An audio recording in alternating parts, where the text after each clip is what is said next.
10,000 രൂപ റേഞ്ചിൽ ഒരു ഐക്യൂടെ ഫോൺ IQ Z9 ലൈറ്റ്. അപ്പോൾ എന്തൊക്കെയാണ് ഈ ഒരു ഫോണിൻ്റെ ഓവറോൾ ആയിട്ട് സ്പെസിഫിക്കേഷൻസും പ്രൈസും ഫീച്ചേഴ്സും അങ്ങനെ എല്ലാ ഡീറ്റെയിൽസും ഒറ്റ വീഡിയോ നോക്കാം. അപ്പോൾ കൂടുതലായിട്ടൊന്നും പറഞ്ഞ് ടൈം വേസ്റ്റ് ചെയ്യുന്നില്ല. അപ്പോൾ നേരെ വീഡിയോയിലോട്ട്. ഫസ്റ്റ് ഓഫ് ഓൾ ആയിട്ട് ഈ ഒരു ഫോണിൻ്റെ പ്രൈസ് പറഞ്ഞ് സ്റ്റാർട്ട് ചെയ്യാം.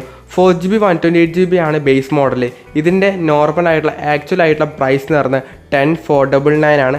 ബട്ട് ഓഫർ പ്രൈസിൽ അതായത് 500 രൂപയുടെ ഇൻസ്റ്റൻറ്റ് ഡിസ്കൗണ്ട് വരുന്നുണ്ട്. അതായത് ഏത് ബാങ്ക് കാർഡ്സിൻ്റെ മേലും നമുക്ക് ഈ ഒരു ഡിസ്കൗണ്ട് കിട്ടുന്നതായിരിക്കും. ഇൻസ്റ്റൻറ്റ് ഡിസ്കൗണ്ടാണ് വരുന്നത്.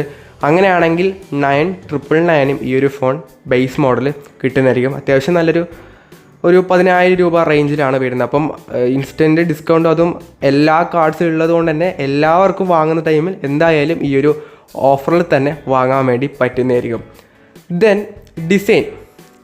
ഡിസൈൻ വൈസ് നമ്മളിതിന് മുമ്പേ കണ്ട വിവോയുടെ T3 ലൈറ്റ് കണ്ട അതേ സെയിം ഡിസൈൻ തന്നെയാണ്. നോർമലായിട്ട് റീബ്രാൻഡ് ചെയ്ത് വരുന്ന സമയത്ത് ഡിസൈനിൻ്റെ കാര്യത്തിൽ ചെറിയ രീതിയിലുള്ള മാറ്റങ്ങളൊക്കെ വരാറുണ്ട്. പക്ഷേ ഇവിടെ ഡിസൈൻ വൈസും സെയിം തന്നെയാണ്. അപ്പോൾ കാണാൻ നല്ലൊരു പ്രീമിയം ഗുഡ് ലുക്കിംഗ് ആയിട്ടുള്ള ഒരു ഡിസൈൻ തന്നെയാണ് ഇതും. ഒരു ഡുവൽ ക്യാമറ സെറ്റപ്പും അത്യാവശ്യം ഒരു 2 കളർ വേരിയൻ്റ് ആയിട്ടാണ് ഈ ഒരു ഫോൺ അവൈലബിൾ ആയിട്ടുള്ളത്. കാണാൻ നല്ല രസമൊക്കെ തന്നെയുണ്ട്. പ്ലാസ്റ്റിക്കിൻ്റെ തന്നെയാണ് ബിൽഡ്. 185 ഗ്രാം വെയ്റ്റും 8.4 mm തിക്നെസ്സും വരുന്നുണ്ട്. IP64 വാട്ടർ ആൻഡ് ഡസ്റ്റ് റെസിസ്റ്റൻറ്റും ഇതിൽ റേറ്റിങ്ങും കൊടുത്തിട്ടുണ്ട്. അപ്പോൾ ബിൽഡ് ആൻഡ് ഡിസൈൻ അത്യാവശ്യം നല്ലൊരു ഗുഡ് ലുക്കിംഗ് ആയിട്ടുള്ള ഒരു ഡിസൈനും കുഴപ്പമില്ലാത്ത ഒരു ബിൽഡും കാര്യങ്ങളൊക്കെ തന്നെ വരുന്നുണ്ട്. ഇനി ഡിസ്പ്ലേ 6.56 ഇഞ്ചിൻ്റെ ഒരു HD+ IPS LCD ഡിസ്പ്ലേ വരുന്നുണ്ട്. 90 Hz റിഫ്രഷ് റേറ്റും വരുന്നുണ്ട്. 840 നിറ്റ്സിൻ്റെ ഹൈ ബ്രൈറ്റ്നസ്സും വരുന്നുണ്ട്. അപ്പോൾ ഡിസ്പ്ലേ നോച്ചിൽ തന്നെയാണ് സെൽഫി ക്യാമറ ഒക്കെ തന്നെ കൊടുത്തിട്ടുള്ളത്. ഡിസ്പ്ലേ വൈസ് ഈ ഒരു പ്രൈസ് റേഞ്ചിൽ ഒരു നോർമൽ ആയിട്ടുള്ള ഡിസ്പ്ലേ ആയിട്ട് മാത്രമാണ് പറയാനുള്ളത്. സോ AMOLED ഒന്നും ഈ ഒരു പ്രൈസ് റേഞ്ചിൽ നമ്മളങ്ങനെ എക്സ്പെക്റ്റ് ചെയ്യേണ്ട ആവശ്യമില്ല. അതുപോലെ തന്നെ 90 Hz മാത്രമേ വരുന്നുള്ളൂ, 120 Hz തന്നെ വരുന്നില്ല. It's okay. ഈ ഒരു പ്രൈസ് പോയിന്റിൽ അത്യാവശ്യം നല്ലൊരു ഡിസ്പ്ലേ സെറ്റപ്പ് തന്നെയാണ് വരുന്നത്. ദെൻ ക്യാമറ പറ്റി പറയുകയാണെങ്കിൽ 15 MB ഒരു സോണി ക്യാമറയാണ് റിയറിൽ കൊടുത്തിട്ടുള്ളത്. പിന്നീട് 2 MB ഡെപ്ത് സെൻസറും റിയറിൽ വരുന്നുണ്ട്. 8 MP സെൽഫി ക്യാമറയാണ് ഫ്രണ്ടിൽ കൊടുത്തിട്ടുള്ളത്.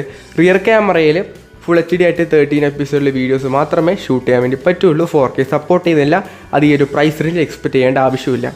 അപ്പോൾ സോണി ക്യാമറയാണ്. സോണിയുടെ ഏത് സെൻസറാണെന്ന് അവർ എടുത്ത് പറയുന്നില്ല. സോണി ക്യാമറ മാത്രമേ പറയുന്നുള്ളൂ.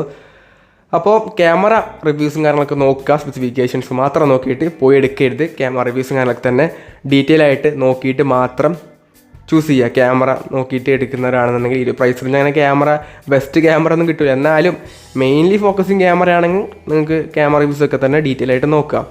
ദെൻ പെർഫോമൻസ് MediaTekൻ്റെ Dimensity 6300 എന്ന പ്രോസറാണ് ഇതിൽ വരുന്നത്. അത്യാവശ്യം നല്ലൊരു ഈ ഒരു പ്രൈസ് പോയിന്റിൽ അത്യാവശ്യം കുഴപ്പമില്ലാത്ത നല്ലൊരു പെർഫോമൻസ് ഒക്കെ തരുന്ന ഒരു ചിപ്സെറ്റ് തന്നെയാണ്. പിന്നീട് Android 14 ആയിട്ടാണ് ഔട്ട് ഓഫ് ദ ബോക്സ് ആയിട്ട് വരുന്നത്. FunTouch OS 14 ആയിട്ടാണ് വരുന്നത്. അത്യാവശ്യം ബ്ലോട്ടോയേഴ്സും കാര്യങ്ങളൊക്കെ തന്നെ ഈ ഒരു UIയിൽ ഉണ്ടാവും. പിന്നീട് 5000 mAh ബാറ്ററിയും 15 വാട്ടിൻ്റെ ഫാസ്റ്റ് ചാർജിങ്ങും ബോക്സിനകത്ത് തന്നെ പ്രൊവൈഡ് ചെയ്യുന്നുണ്ട്.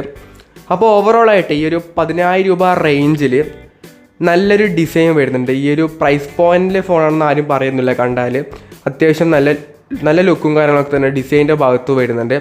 പിന്നീട് ഈ ഒരു പ്രൈസ് സെഗ്മെൻറ്റിൽ അത്യാവശ്യം നല്ല ഡിസ്പ്ലേ വരുന്നുണ്ട്, നല്ല പെർഫോമൻസ് വരുന്നുണ്ട്, നല്ല ക്യാമറ ബാറ്ററി ഒക്കെ തന്നെ വരുന്നുണ്ട്.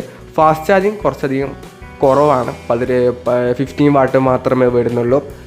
അത് കുറച്ചും കൂടെ ഒന്ന് അപ്ഗ്രേഡ് ചെയ്യാൻ തോന്നി. ബാക്കി എല്ലാ കാര്യത്തിലും ഓക്കെ. ഒരു നോർമൽ ആയിട്ടുള്ള ഫോൺ ഈ ഒരു പ്രൈസ് പോയിന്റിൽ എല്ലാ രീതിയും നോക്കുകയാണെങ്കിൽ ഇറ്റ്സ് ഓക്കെ. നല്ലൊരു ഗുഡ് ആയിട്ടുള്ള ഫോണായിട്ടാണ് തോന്നിയത്. അപ്പോൾ നിങ്ങളുടെ അഭിപ്രായം കൂടെ താഴെ കമൻറ്റ് ചെയ്യാം. അപ്പം ഈ ഒരു വീഡിയോ യൂസ്ഫുൾ ആണെന്ന് പ്രതീക്ഷിക്കുന്നു. യൂസ്ഫുൾ ആയെങ്കിൽ ലൈക്കും ഷെയറും സബ്സ്ക്രൈബൊക്കെ ചെയ്യുക. It's your friend Abhinav signing off. By.